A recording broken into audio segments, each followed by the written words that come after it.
You're listening to the Live Free podcast. I'm your host, Christine, author, speaker, mentor, and guide. I'm here today to discuss living life after adversity, to discuss living life fully once again, a life of hope, peace, and resiliency, a life fully embodied. I utilize the lessons that I learned going through not one, but two primary cancers. I'm here today to guide you to your joy, turn your pain into power, and lead you back to yourself.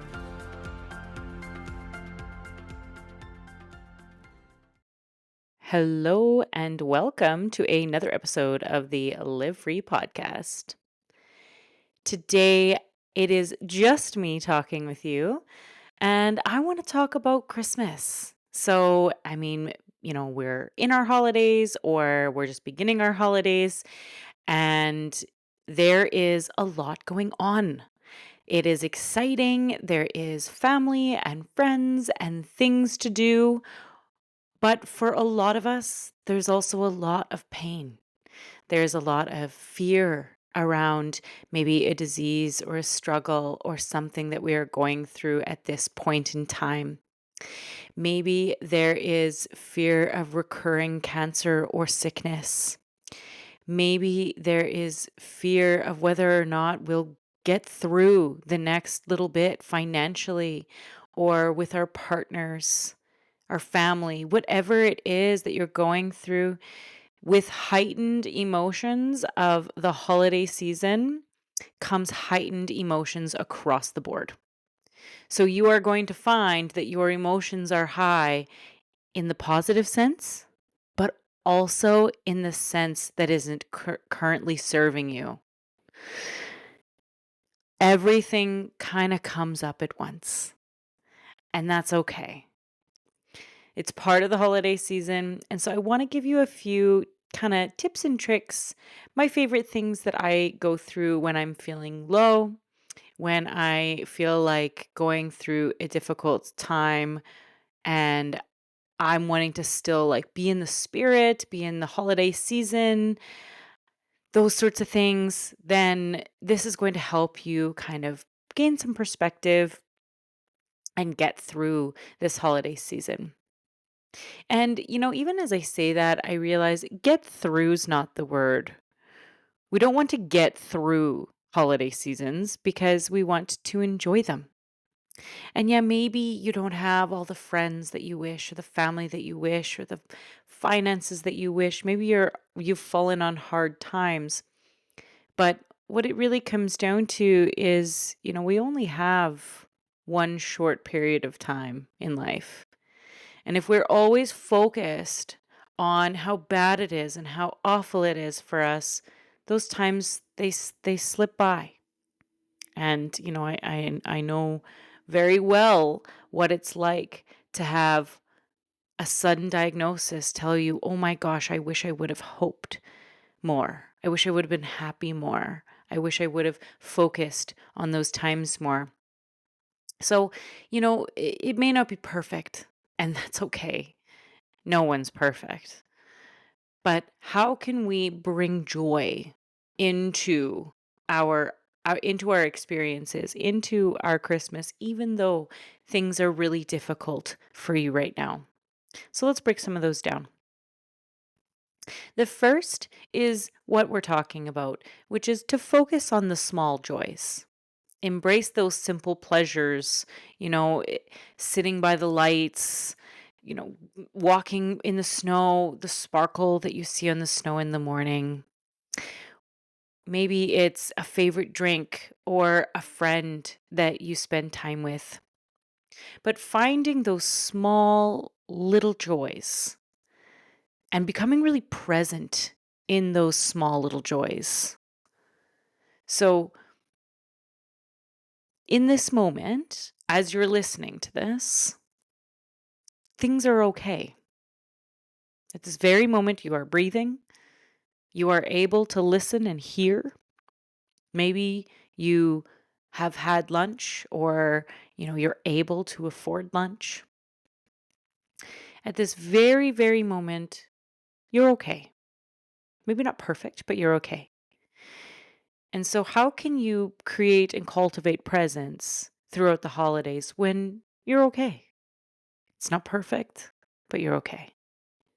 So, when you've got that cozy drink, when you're looking at the holiday lights or decorating your tree with a loved one, or perhaps just listening to the 80th version of some type of cringy holiday song that you're so tired of hearing on the radio. But take a moment to laugh and enjoy those small little joys. When you feel happiness bubbling up, don't push it down. Allow it to be there. Allow yourself to be giddy, if only just listening to a song on the radio. And, maybe you are able to buy your favorite drink at a local drive-through, and you're drinking your drink and you're listening to Christmas music, and you've driven by a set of lights on someone's home that just makes you feel good. Take that moment in and focus on those small little joys throughout the season, and give yourself the compassion and the allowance to focus on those small little joys. Because often we really believe that if we're in a bad place, that we have to stay there. That two things can't exist. You can't be going through something and still laugh until your ribs hurt. People will have beliefs that you have to hold one thing and that's all you get. So if you're going through a difficult time right now, I think about a cancer recurrence, for example.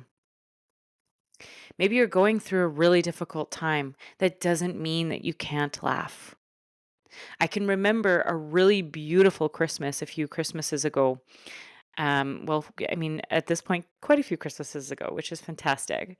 When I was in the middle of chemotherapy, and there was my favorite song playing on the speaker, which is an Elvis Presley Christmas song. And I remember just closing my eyes and spinning and spinning and spinning and spinning. And yeah, I didn't have a lot of energy and I had no hair and I had a mouthful of sores and I was tired. And everybody was doing the dishes because I said, well, I got cancer. I can't do the dishes. They all kind of snickered, but then realized I was serious and did the dishes without me. And I just remember just closing my eyes and spinning and spinning and spinning and just thinking how, this could be my last Christmas. It could be. And so I'm going to really enjoy it. And that moment, that was filled with joy. Even though I was facing something terrifying, you could still have a moment of joy. And so I wish that for you, that you find the small joys. The next one is a very different energy. It is to set boundaries and prioritize your well-being. So if you especially are going through something, it's really important, and it's always important. Let me say that. But if you're really going through something, it's really important to not overwhelm yourself with commitments. Allow yourself to have a manageable, you know, schedule, prioritizing your mental health, your emotional health, and allowing people to know where your limits are. They don't have to be communicated aggressively. They can quite simply be, I just don't have the emotional capacity for that right now. I'm unable to do that and this at this time, but thank you so much for the invite. Whatever it is, setting boundaries and prioritizing your well-being is really important on the holidays. Especially women and especially myself, I'm really prone to, want to be the homemaker of the year on holidays. I want to have the tablecloth match the candles, and I want to have the most beautiful spread all made by me. And I know often people will ask me, do you need anything? Do you need help with anything? And I'm kind of a little bit too much in a mode to answer that question right now. It's like, no, I don't know. If I think of something, I'll let you know. And I get really, really, really focused, which is good, except for by the end of the day, I'm exhausted. And so it's really important to remember to prioritize my well being and your well being over the holidays. To remember to say, I've made the dinner. I'm not going to help with the cleanup. I'm going to relax and I'm going to, take a few moments for myself. Maybe go sit in the room and take a few deep breaths and then just enjoy time with me. Whatever it is for you, whatever your experiences of prioritizing your well-being, making sure to do that over the holidays because you may not be busy at all, and therefore prioritizing your well-being might be that you seek out a counselor or somebody who you trust and ask them to come over because you've been alone for a long time and it's really starting to hurt. But prioritizing your well-being is so important, especially in holidays, because holidays are this heightened time of emotion. The next that I would leave you with is to lean on your support and connect with your tribe, your group, your people, your family. And for some people, family's not in the list. They don't make the cut because the family is toxic or whatever it is. That's okay. Your family. Your family does not mean your blood. It could be your family, the people who you've chosen to be as part of your group and your family. So reaching out to those loved ones, or if you have to, a support group, a counseling group, whatever it is, but connecting with other people. Even small connections like a call or a message can really uplift your spirits, but true connection with somebody who you're not co-ruminating with. Okay? So what that means is seeking out people who are going through a difficult time just like you can be really, really uplifting. And so maybe in this time where you're really not feeling happy, there's something going on for you, you're going through a difficult time, you might reach out to somebody else who's going through a difficult time, who has maybe gone through the same things as you or is going through the same thing as you in order to gain and garner a reflective connection. This can be really, really inspiring to talk with someone who knows what you're going through because so often people they say they know that they're what we're going through, but there isn't a full understanding. And so it can be really beautiful to connect with another person who's struggling. But I caution you to connect with other people that are struggling who aren't looking for a solve, who aren't looking to make more joy in their lives, who are happier being in the life is unkind to me and this is the hand that I was dealt and it's not fair, than the people who are like, okay, this is the hand that I was dealt. How can I rise above this? That co rumination will feel good at first. I mean, if you think about it, I mean, how many times have you been like, oh, my husband, da, da, da. And the other friend's like, oh, I agree. My husband, da, da, da. And you're like, oh, isn't this bullshit? You know what I mean? And you have this conversation. I mean, I know I've had that conversation. Sorry, Brad. Um, but I digress. But my point is that it feels really good at first because that other person gets you, But after a period of time, you're back and forth and your energy begins to drain.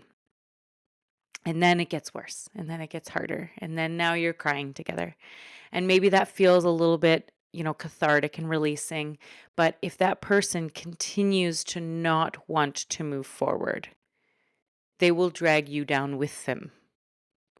And it's really, really important to surround yourself with people in whatever form that counts as who have an intention of being lifted up and lifting you up in the process, that are searching for a solve, that realize that their pain is their choice to stay with or to rise above. And not rise over and not away from, but rise above. So it still exists, but they're in a happier place, in a more connected place. They've able to utilize the keys of resiliency to get to a place where they're happier with their lot. And so I would recommend in this season, if you are having a difficult time finding people, then then one is better than many, and seek out someone who is going to help to lift you in this time. If you I mean, if whatever hell froze over and you literally only know one human being in this whole world and they are really, really negative, then fine. Give that person a call. At least you have a connection. But truly, truly, truly, no matter what in life, you can find somebody who is going to support you in these times. Truly support. And they could be someone who has gone through the same thing as you, or it could be someone who has another reflective situation where they were able to rise above and you can use that situation to move forward. But connection is so important, and the correct kind of connection. The type of connection that serves you as opposed to the connection that doesn't. That's why people will say, "Oh, I have this awful aunt that I have to see," or this, really ornery grandfather that I need to see, because they drag them down. And so, yeah, it's okay to set a boundary around the awful aunt. To just kind of be like, "Oh yeah, it's the house life," and then you just you're like, the cookies are burning, I gotta go." And whether or not you got cookies in the oven or whatever, meh, who cares? I know that sometimes that I keep myself really busy because that awful aunt is there, and I'm like, no, I'm gonna go cook something, and that's fine, and that's cool, and you're allowed to do that. You don't have to uninvite or create some dramatic situation around that person, but you can certainly set a boundary around your own personal well-being around that person. Okay, two more, and then I'll leave you go. I have got number 4, creating new traditions. So if your old traditions feel tough, maybe you've lost someone and you used to have traditions that you did all the time with that person, maybe you watched a certain movie or decorated the tree a certain way. First of all, I want to say I'm really sorry for your loss. It's really painful to lose somebody. I know I know what it feels like to lose somebody. I don't know your situation, but I do know what it feels like to lose somebody in my immediate family that I was very close with. And I know that some of the traditions that we used to do as a family became really painful memories as opposed to positive ones. And so I understand if you have old traditions that you cannot be part of anymore. That's all right. Start something new, start something fresh. Create a new tradition that is yours specifically, maybe yours and your remaining family members. Maybe yours and the new family that you've chosen to bring on with you. Whatever it is, creating a new tradition can be really, really wonderful because it can serve as a clean slate, as something new that you get to enjoy. Again, you can hold grief in one hand and you can hold joy in the other. You have two hands, you can hold two emotions. It is okay if you are feeling low and things are difficult for you right now. And you also get to choose joy simultaneously at the same time. You honor the people that hurt you, that you lost, that you moved on from by being in your joy. So, creating new traditions. And finally, practicing gratitude and self compassion. This is not always easy. It's not always a quick thing that you can just, Oh, yeah, I'm totally grateful for X, Y, and Z. I feel really good. Allow yourself some grace and care. Maybe all you can be grateful for is the fact that you have the ears to listen to this. Maybe it is painful and frustrating to think about the things that you're grateful for. Maybe thinking about being grateful just rubs salt in the wound of like, what? Like, come on, Christine. I have no interest in being grateful. Find the gratitudes. If all you can find is the fact that you're breathing, then stick with that. Let that joy fill you up. If all you can be grateful for is that one nephew who smiles up at you so beautifully with his big eyes, then be grateful for that. Gratitude is a muscle. It takes time to build. Once it's built, it's easy, but it takes time. And what better than the holidays to begin to practice pieces of gratitude and giving yourself compassion for the fact that maybe perhaps you don't feel super grateful right now, but finding the little ones, the ones that are clear, easy, having running water, light switches that turn on and off. Little gratitudes can help build bigger gratitudes, and with gratitude creates a vibrational shift in your psyche, in your auric field, if this is what you believe in. And a higher vibration will attract higher vibrational things, better things, more joy. I'm truly a testament to that. I've had times where I feel really, really low and nothing good happens in my life, and times where I feel really, really grateful and everything good happens in my life. I really believe in the power of gratitude to bring good into your life. And what better than the holidays to start to shift that, especially with, we've got New Year's around the corner and all of these, New Year's resolutions that we do. This can be a really good time to start to shift towards a more positive space. And so these are my kind of 5 tips for you. Yes, they are cliche and a little bit redundant, but the reason that cliches exist and the reason that we've heard these things so many times it makes us sick is because they're real. They work. So I hope that you have gained something from today, from our conversation. I hope that you have a beautiful holiday and know that no matter what, you absolutely can find pieces of joy in this holiday, even if things are going really, really tough for you right now. You are seen, you are heard, you are understood. People love you somewhere, even if it doesn't seem like it's possible. There are many people that love you and that care whether or not you have a good holiday and would be happy to invite you in if you only told them what you need. We all get focused on ourselves and we forget about other people. If you think about how focused you are on yourself and your experiences that you're having right now, then you can reflect that in the people around you that you're thinking, why haven't they invited me to their Christmas or their family celebration?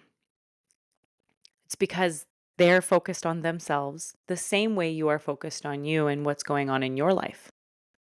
When was the last time that you took some time to wonder if so and so that you haven't seen in a few weeks, months, or years might need an invite to your home, right? So give people the benefit of the doubt and realize that you do have to ask for and advocate for your needs, which I guess is step number 6. Advocate for how people can help you by telling them, okay? Reach out to the people who you would like to help you in this difficult season or that you would like to enjoy with. It doesn't even have to be difficult, that you would like to enjoy with. Tell them that you're going to bring over whatever, you know, some hot toddies, and you're going to come, and they will be happy to have you. And if they're busy, they'll find another time that is appropriate. Anyway, I'm beginning to ramble here, so I'm going to leave you go. I hope you have a beautiful holiday season. Merry Christmas, Happy Hanukkah, whatever it is for you. Have a lovely time, and God bless, and we will see you in the new year. Thank you so much for listening. If you loved this last episode, then consider rating the podcast. Those few seconds that it takes makes a huge difference. Also, if you are interested in mentorship, transformational programs, or reading the book Unbroken, Rising Above, Thriving Within, then take a look at the show notes for all the resources and links. Always remember, you can overcome any obstacle. Let's do this together.